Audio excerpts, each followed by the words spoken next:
Now,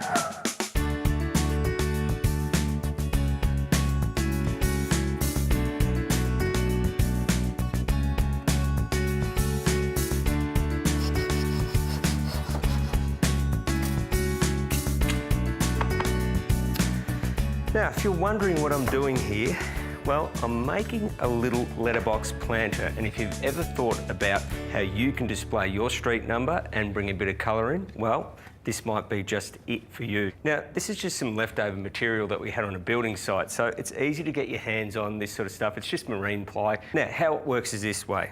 We've got a backing board, and I've created this little box with these cuts here, a side and a bottom, and a face. Now, measurements were really critical. What I did was, to get the size of the box, was I put these 3 pots together, because these are the plants, or similar to these plants, that I want to be using. I've measured the distance of what those 3 pots are, and to make sure that they'll fit inside that little cavity that I've created here. Now, from here, the first stage is, I want to give this all a nice sand, because there's a few rough edges, and then I can start putting it together.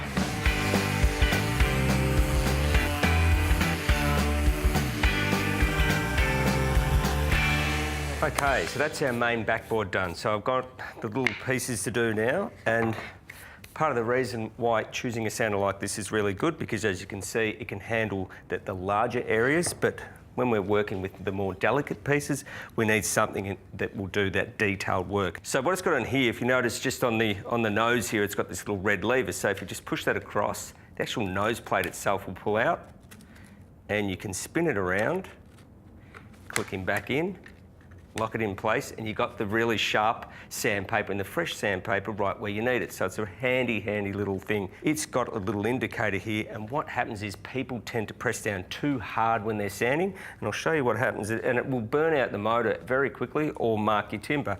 But on here, as I push down, if you notice, this starts flashing, and that's telling you that, hey, you're going too hard, you're going to wear things out, you're not using it like a pro. Now, we're all smooth, we're all ready to go. So the next stage is the gluing. So what I'm going to do is just position my pieces back together, get a little bit of glue, and with the glue I'm just going to put a little bit on, just a bit like that.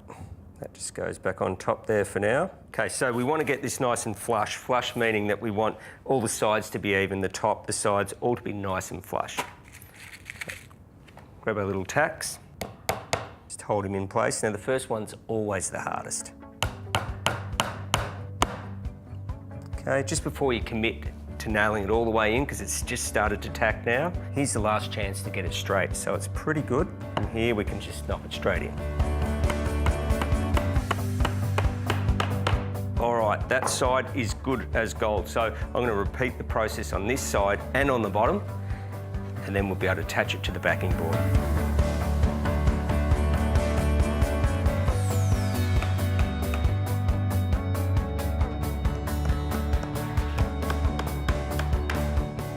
So that's our little planter box built. Now it's time to attach it to the backing board. So measurements need to be fairly good here. I know where I want to be positioning mine, so I'm just using a couple of 35mm stud to help keep me nice and straight. So I'm going to flip it over. So that's the back. Got my planter box going in there underneath it. Now, before I do too much, I'm just going to put a little bit of glue on. So once again, not too much. Otherwise, it just oozes out everywhere. Okay, so we're just about ready to go. Now, as I said before, I'm using some stud in here to keep it nice and flush and to give me a good idea of where this is going to be positioned at the front. So I'm just using that there as a guide. And if I know that I'm flush there and I'm flush here, I'm going to be right about where we need to be.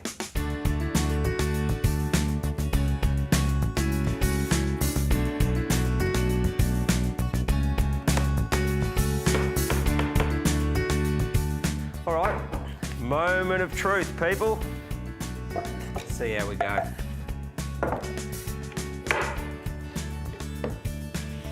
Well, I don't know what you guys reckon, but I reckon that's come up pretty good. All right, now the second moment of truth. Our plants, are they going to fit? Well, that's good. It's a good sign. We've got one in there, Looking good, people. Okay, and lucky last. See how this one goes. Very good. Nice and snug. Okay, well look, that's great. Next thing I'm going to do is drill a couple of holes in the bottom here for drainage, and then I'm going to give it a paint.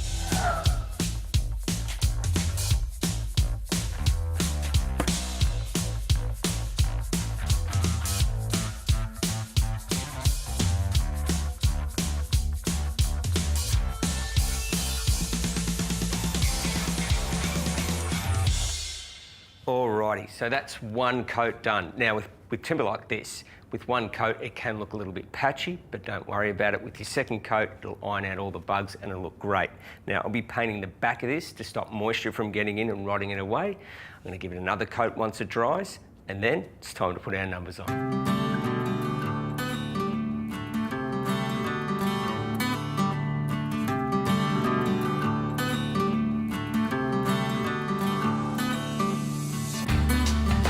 Alright, so it's starting to really look like something now, but what's going to really set it off is our plants. Bring some colour into the space. Just pop them in. Now the beauty of these as well is that you don't have to pot them up or anything like that. You leave them in the pots, and if you ever need to change them over, or you just want a fresh look or whatever, easy as just pulling them out and putting some new ones in. So last one in. And voila, that is one of the best ways that you can tell people where you live, what your street number is, and say, yes, you know what, we're a bit unique as well. From here, need to get up on the wall now.